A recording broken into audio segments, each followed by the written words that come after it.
Pouvez-vous expliquer ce qu'est l'aveuglement éthique? Peut-être que je ne me suis pas bien expliqué. C'est le fait qu'on peut s'aveugler, disons qu'on vise, on prétend viser le bien commun, ou même si on n'utilise pas ce vocabulaire, la justice, etc. Et en fait, vous savez, les capacités d'auto-illusionnement, quand ces intérêts ou ces passions sont en jeu, sont grandes. Hein. Et en fait, on vise, je ne sais pas moi, un choix politique qui ne correspond pas vraiment à ça, mais qui nous arrange, ou qui satisfait telle ou telle. Voilà. Et bien là, le fait de la foi, de la prière, de la confrontation à la parole de Dieu, peut nous aider à nous libérer de cet aveuglement éthique. C'est ça qui est dit. J'espère que je suis plus clair. Bon. Alors, je te laisse piloter. Oui. Des questions sur la politique chrétienne. Que penser des partis politiques qui affichent une identité chrétienne, par exemple en Italie, en Allemagne, en France, et vont jusqu'à revendiquer leur spécificité? Donc, on va élargir. Sur la base de quels critères peut-on déterminer son vote en chrétien? Est-ce que le critère éthique doit prévaloir dans son choix? Non, il y a deux questions. Sur la première, disons que c'est vrai qu'il y a dans d'autres pays d'Europe une tradition de mettre, de parti qui inclut le mot chrétien dans le titre même du parti. Ça n'a pas été le cas en France jusqu'à tout récemment. Donc vous savez qu'il y a le parti de Mme Boutin qui a le mot chrétien. Je pense que c'est source d'ambiguïté, parce que ça a l'air de dire, je dis bien, ça a l'air de dire, je ne veux pas du tout faire un procès d'intention à ceux qui ont créé ces partis, mais en termes d'image, d'opinion publique, de communication, ça a l'air de dire que d'une part, les positions défendues par ces partis sont identiques à celles de l'Église ou de l'Évangile, et d'autre part, que tous les chrétiens devraient être dedans. Bon, encore une fois, je sais bien que c'est pas ça la vraie, mais je trouve personnellement, je trouve ça dommage. Et en France, en tout cas, on a eu une tradition que les chrétiens étaient dans différents partis et qu'aucun d'entre eux ne revendiquait l'étiquette, mettait l'étiquette chrétienne, et ça s'explique aussi par le contexte de la laïcité qui est un peu particulier à la France. Mais je vous rappelle le texte du Concile que je vous citais tout à l'heure, que nul n'a le droit de s'approprier, enfin, de revendiquer pour son opinion l'autorité de l'Église ou de l'Évangile. Et donc, personnellement, je trouve que cette étiquette risquerait d'être source de malentendus. Alors, je n'ai pas répondu à la deuxième, toujours dans cette même question. Oui, vas-y, mais après j'aurais Ah oui. Tu l'as prise, non? Non, bon. Sinon, il y avait, pour élargir, oui, la pratique chrétienne de la politique. Donc, on passe vraiment à ce que tu as expliqué. N'est-elle pas aujourd'hui fondamentalement modifiée dans nos sociétés occidentales, dans la mesure où celles-ci ont cessé d'être chrétiennes? D'une part, il y a longtemps que nos sociétés ont cessé d'être chrétiennes. Enfin, longtemps, ça dépend. Mais je veux dire, vous avez des sociétés qui ne sont absolument pas chrétiennes. Je pense à l'Inde, par exemple, un pays que je connais bien, où je vais souvent. Les chrétiens sont 2,5% de la population. Le texte pratique chrétienne de la politique, il vaut aussi pour eux. C'est-à-dire que c'est un texte qui propose à ceux qui se disent chrétiens et qui se reconnaissent comme chrétiens un certain nombre de recommandations sur leur manière de faire leur choix, sur leur manière de vivre la vie politique, par exemple de s'interdire tout ce qui est de l'ordre du dénigrement, de la calomnie, des attaques personnelles. Enfin, il y a un certain nombre de choses qui relèvent de l'éthique chrétienne de base, je dirais, qui sont valables pour tout chrétien, et que même un homme ou une femme politique chrétienne doit respecter dans ses combats politiques. Faire des combats d'idées, bien sûr, de projets, mais pas prendre des moyens qui ne sont pas conformes à l'Évangile, le disait le texte du Concile. Donc je ne pense pas que ce soit lié au fait que le reste de la société...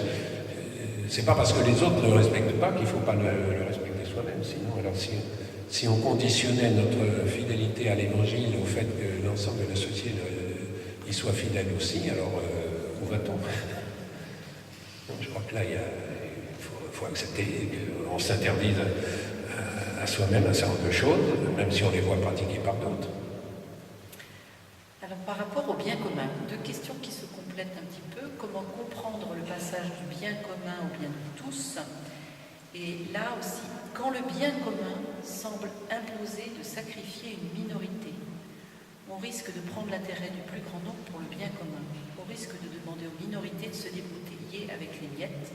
Et l'exemple qui était donné, c'était la population française devant l'arrivée des familles roms. Oui.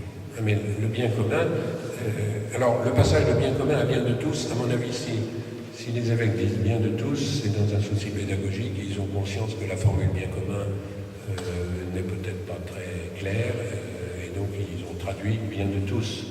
Mais vraiment tous, justement, y compris les minorités. Alors, effectivement, l'idée qu'il puisse y avoir... je crois que là, il y a une différence avec la notion d'intérêt général. L'intérêt général qui est une notion politique, républicaine, où effectivement, on peut concevoir que pour l'intérêt général, eh bien, on demande à certains sinon d'être sacrifiés, là je trouve que le mot est un peu fort, mais en tout cas, de ne pas... avoir tous leurs droits, etc. Le bien commun est une notion, je crois, plus éthique que la notion introduite dans la notion d'intérêt général, une dimension éthique.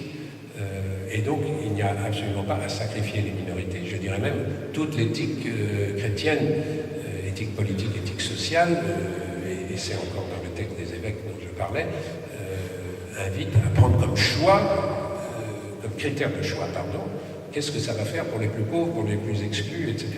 N'oubliez pas que je suis parti du chapitre 25 de Matthieu. C'est-à-dire, le but de la politique, si vraiment c'est un service, une forme de la charité, c'est de faire en sorte que que les institutions de la société n'ont pas encore suffisamment défendu, promu, respecté, eh bien, de modifier ces institutions en priorité sur ces points-là. Donc il ne s'agit pas de sacrifier les minorités. Il ne s'agit pas de... Le bien commun, ce n'est pas une sorte de calcul où on additionne... Ce n'est pas la somme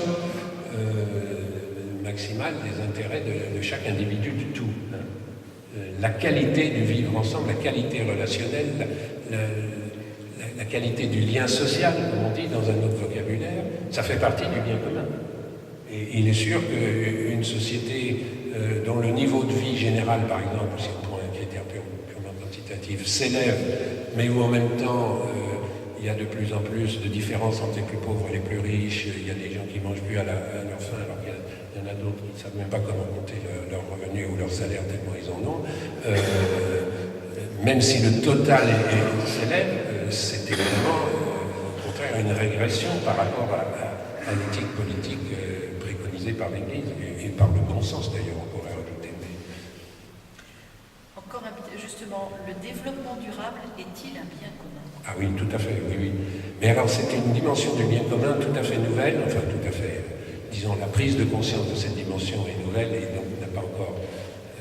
ces formulations dans les textes de l'Église, elles existent, hein, contrairement à ce qu'on dit, l'Église a parlé sur ces questions. Mais je crois que ça suppose qu'on inclut dans le bien commun non pas simplement toutes les personnes qui vivent en même temps sur la planète, mais y compris ceux qui doivent vivre dans 10, 20, 50, 100 ans. Et ça, c'est tout à fait nouveau. L'idée qu'on doit prendre des décisions en considérant non pas le bien commun des habitants de la planète, mais le bien commun des habitants de la planète et de leurs descendants. C'est un formidable acte de foi et de responsabilité de dire qu'on est responsable aussi de l'état de la Terre que l'on laissera après notre départ. Donc là, je crois qu'on est invité, quand on parle du bien commun universel, qui est une notion assez récente, qui date des années 60, on peut dire, à comprendre le mot universel maintenant, non plus seulement dans le sens spatial, c'est-à-dire toute la Terre, mais aussi dans le sens temporel, c'est-à-dire l'aujourd'hui et le demain. Donc ça, c'est un chantier pour la réflexion éthique. Enfin, il y en a qui s'y sont mis, hein, il y a déjà des... Mais alors, c'est particulièrement difficile en termes de démocratie, par exemple. Comment, ça va être une des questions abordées, je pense, aux semaines sociales, comment représenter des gens qui ne sont pas encore nés. Voilà. Quand vous prenez des décisions, en général, vous les prenez dans une une bonne démocratie, si elle fonctionne bien, avec les gens que cette décision va concerner. En ce moment, on prend, enfin, quand je dis des tas de décisions sont prises en matière énergétique ou autre, dont les conséquences ne seront pas supportées par ceux qui les prennent, mais par leurs enfants, petits-enfants, voire arrière-petits-enfants. Or, ceux-ci, par définition, ne peuvent pas participer au débat puisqu'ils ne sont pas nés. Donc là, je tourne une vraie réflexion sur une nouvelle dimension de la démocratie, et en plus sur tout le problème du court-termisme en politique. Je pense que Bélanger va en parler. Un des grands problèmes de la politique, c'est qu'il est très rare que des hommes politiques voient plus loin que 4, 5 ans, alors qu'il y a des choses qu'il faut raisonner sur 30, 40, 50 ans. Le TPI n'est-il pas une réponse au vœu de Jean XXIII sur une gouvernance mondiale? Tout à fait. Tout ce qui va dans le sens, justement, donc la Cour pénale internationale, le tribunal pénal international, ça va dans ce sens. Alors, ce n'est pas une réponse, parce que ça ne concerne qu'un seul aspect, qui est certes important, puisque c'est la question de la justice pénale internationale, et c'est donc... ça va dans le bon sens. Il y a pas mal de choses qui vont déjà dans ce sens. Même l'ONU, dont on peut dire effectivement qu'elle est loin du compte par rapport à ce qu'il faudrait, et vous aurez noté, ceux qui étudient un peu l'histoire contemporaine, que l'Église a toujours dit du bien de l'ONU. Le deuxième voyage, voilà, le pape Paul VI, qui est le premier à avoir quitté le Vatican depuis 1870, il a fait son premier voyage, je crois, à Jérusalem, si je ne me trompe, et le deuxième à l'ONU.